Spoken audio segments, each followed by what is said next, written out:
ایسی ہوا جو دروازے نہیں کھٹکھٹاتی، شہر مٹا دیتی ہے۔ ایسی قوم جن کے قد پہاڑوں جیسے، جن کی طاقت لوہے سے زیادہ مضبوط، اور جو یہ سمجھ بیٹھے تھے کہ ہمیں کوئی ہرا نہیں سکتا۔ پھر اللہ کا ایک فیصلہ آتا ہے اور عاد کو ایک سخت تند و تیز ہوا کے ذریعے ہلاک کر دیا گیا۔ یہ کہانی ہے دنیا کی سب سے طاقتور قوم عاد کی ہے۔ ایک کھوئی ہوئی دنیا۔ مصر کے اہرام بننے سے پہلے، روم کے ستون اٹھنے سے پہلے، ایک سرزمین تھی، الاحقاف۔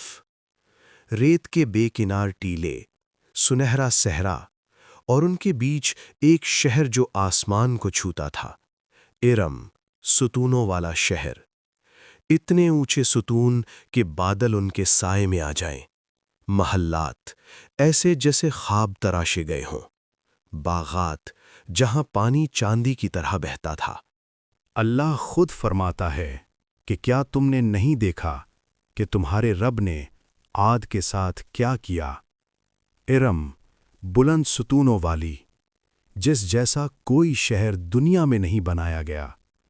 یہ عام لوگ نہیں تھے، یہ جثہ دار، طاقتور، دیو قامت انسان تھے، اونچے قد، چوڑے سینے، اور طاقت ایسی کہ پہاڑ بھی کمزور لگیں، اور وہ کہتے تھے، ہم سے زیادہ طاقتور کون ہے؟ جب طاقت ملتی ہے اور شکر نہیں ہوتا تو غرور پیدا ہوتا ہے۔ قوم عاد نے کہا، ہماری عمارتیں مضبوط ہیں، ہماری فوجیں ناقابل شکست ہیں، ہمارے جسم فولاد جیسے ہیں۔ انہوں نے ہر اونچی جگہ پر نشان بنائے۔ قرآن کہتا ہے، کیا تم ہر اونچی جگہ پر ایک نشانی محض کھیل کے لیے بناتے ہو؟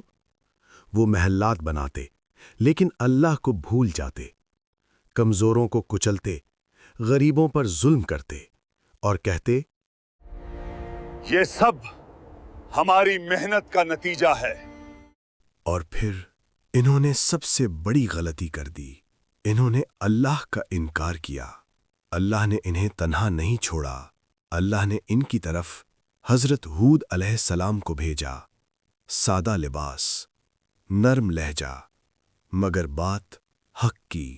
حضرت ہود کھڑے ہو کر کہتے ہیں، اے میری قوم، صرف اللہ کی عبادت کرو، اس کے سوا تمہارا کوئی معبود نہیں۔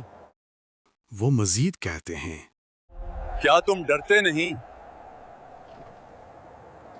کیا تم شکر نہیں کرتے؟ ایک طاقتور سردار آگے بڑھتا ہے، ہود، کیا تم ہمیں ہمارے معبودوں سے روکنے آئے ہو؟ ہم تمہیں بے وقوف سمجھتے ہیں۔ حضرت ہود علیہ السلام کا دل بھرا ہوا ہے، مگر آواز میں لرزش نہیں۔ میں تمہارا دشمن نہیں، میں تمہارا خیر خواہ ہوں۔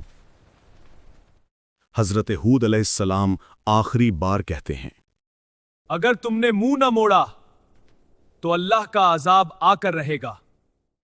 قوم قہقہا لگاتی ہے، لے آؤ عذاب اگر سچے ہو۔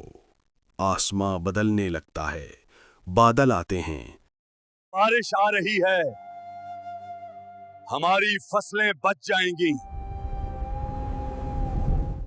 حضرت ہود علیہ السلام کی آنکھوں میں خوف ہے۔ وہ کہتے ہیں، یہ وہ نہیں جو تم مانگ رہے تھے، یہ تو وہ ہے جس کی تمہیں جلدی تھی، اللہ کا عذاب۔ پہلا دن، ہوا تیز ہے مگر لوگ مضبوط ہیں۔ دوسرا دن، درخت اکھڑنے لگتے ہیں۔ تیسرا دن، محلات لرزتے ہیں۔ چوتھا دن، لوگ اڑ رہے ہیں جیسے سوکھی لکڑیاں۔